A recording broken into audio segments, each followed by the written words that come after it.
like to invite VASEEM Khan to come and talk to us. And VASEEM, I would like you to meet my latest new find. I met this wonderful person in Dubai, of all places, where he was wowing people with his stories of elephants and detectives.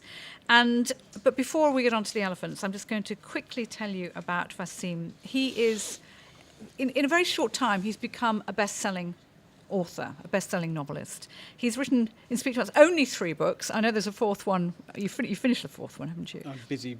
Busy, right. Sorry to hold you up, right. But he also has a full-time job, so which is quite extraordinary. But I don't know how you do that either. But so, okay. Best-selling author of the Baby Ganesh Detective Agency novels. This is what they call a cosy crime series. It is... I know that you've been compared with Alexander McCall Smith before.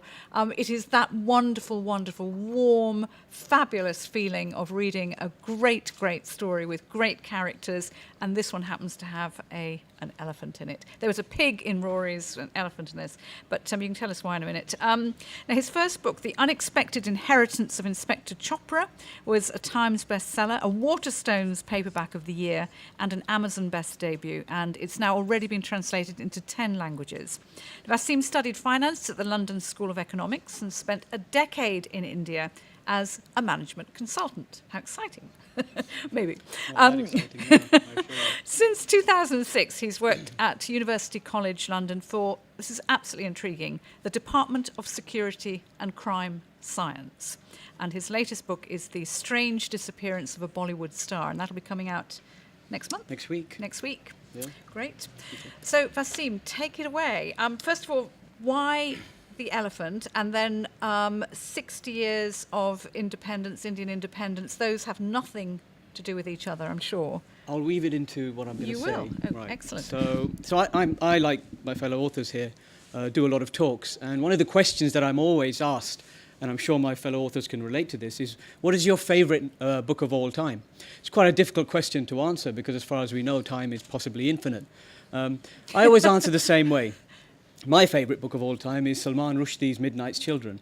And the reason that I adore this book is because it opens with one of the most evocative sequences in the whole of literature, in my opinion.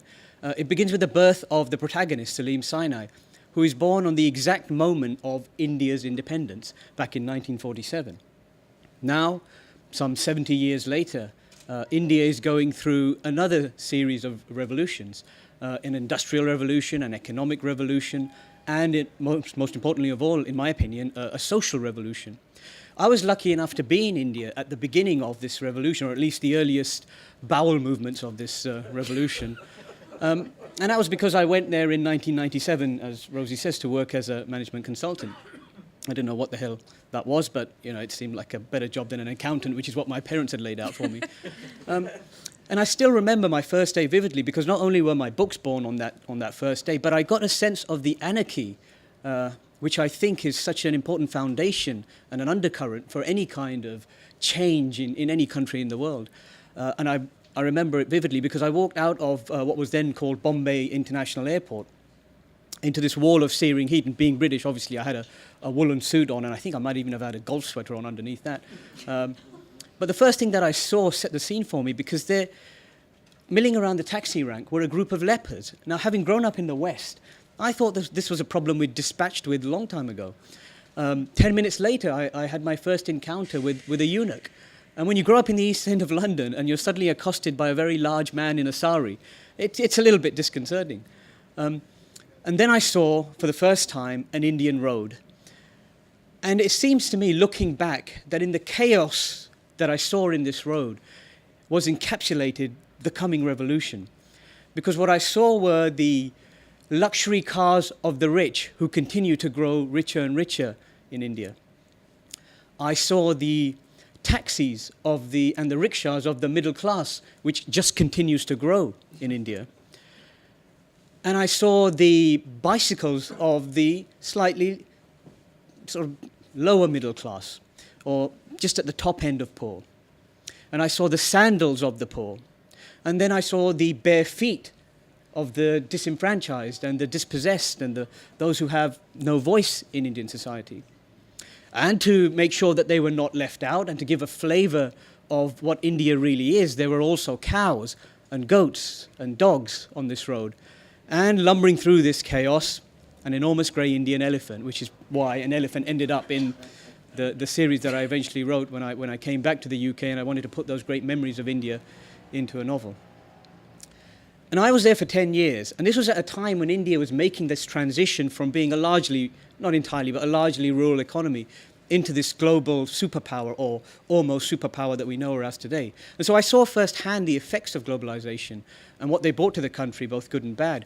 And my protagonist, Inspector Chopra, he, like many Indians of his generation, is quite ambivalent about this change at the speed at which it's occurred and how it's transformed his country almost overnight.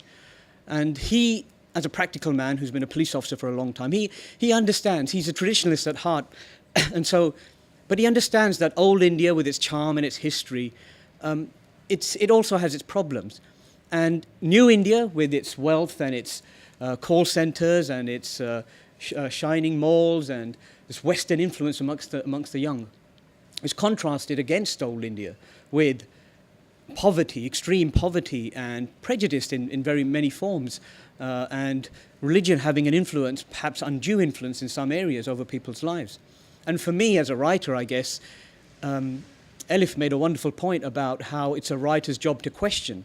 Now, I adore India. You know, I should do, my wife is Indian, so I adore India, I have to say this on being filmed. But I adore India, I adore the change that's happening in India, I adore the progress that is being made in India.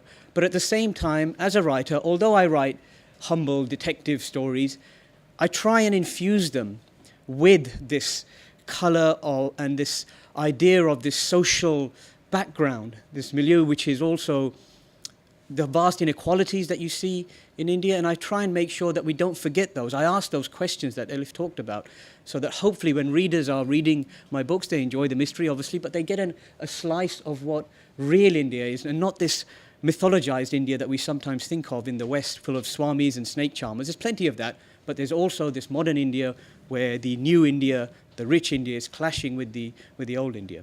I'll finish with a very quick reading, just a couple of pages. And the setting is that Inspector Chopra, he's had to retire from the police force. He's only in his late 40s, but health issues have made him retire. And after 30-odd years as a policeman, he obviously is despondent, and he can't get to sleep that night after his last day in office. His wife's fast asleep, and he wants someone to talk to, but there's no one. So he goes to the window, and he lives on the 15th floor of one of Mumbai's many tower blocks. And he looks out in the middle of the night over his city, the city that he's been guarding for the last 30 years. And these are his thoughts on his city. From his 15th floor apartment, he had an excellent view of Sahar and the adjoining locality of Marol. In the near distance, he could see the blue neon sign of the legendary Leela Kempinski Hotel and the great glass-faced buildings of the multinational corporations that now line the Andheri Kurla Road. A little further north was the shanty slum that ran beside the Marol pipeline. His keen gaze followed the nighttime traffic as it sped up the Sahar Road and turned onto the Western Express Highway, which extended all the way from the suburbs to the furthest edge of the city. Daredevil beggars slept on the 10-inch parapet of the airport flyover, oblivious to the fatal drop on one side and the hurtling traffic on the other. This was what made Mumbaikas the greatest Indians in the land, Chopra felt, this belief in their own invulnerability. Chopra loved the city of Mumbai. When he had first arrived some 3 decades ago, the sheer mass of humanity had terrified him. It had been a great shock coming from the open landscapes of his village. Now he could not imagine living in a place without the noise and sheer energy that powered Mumbai at all times of the day or night. He would often listen to his colleagues, complaining about the many problems that plagued the city, the slums, the pollution, the grinding poverty, the high rates of crime. Chopra thought that this was missing the point. As a famous man had once said, a city was like a woman, and like a woman you could not love only the good bits, you had to love the whole or not at all. And yet lately he would wake up on a bright morning and look out of his window and think that he had awoken in an altogether unknown place. Mumbai's glorious march on destiny was making her unrecognizable to him. The outsourcing bonanza, the advent of hardline politics, the westernization of Bollywood. These were all symptoms of a frightening transformation, which some were foolish enough to call a boom. And all the time the city grew and grew and grew. Chopra knew that his nostalgic vision of India was rose-tinted. After all, the universal problems of corruption, caste prejudice and poverty were historical ones. And yet he couldn't help but feel that however untenable his idea of India was, it was nevertheless the real India, the one that he loved and the one that was fast disappearing, thanks to the mantra of progress. Yes, thought Inspector Chopra, everything has changed, but I am still the same. Thank you. Thank you. That was, you're the only one. Exactly 10 minutes. He's very proud of it. And so he should be. So he should be. Congratulations on that, but also on these wonderful, wonderful books. And I really cannot recommend them highly enough. And I hope if you haven't met VASEEM before that you'll read some of his books.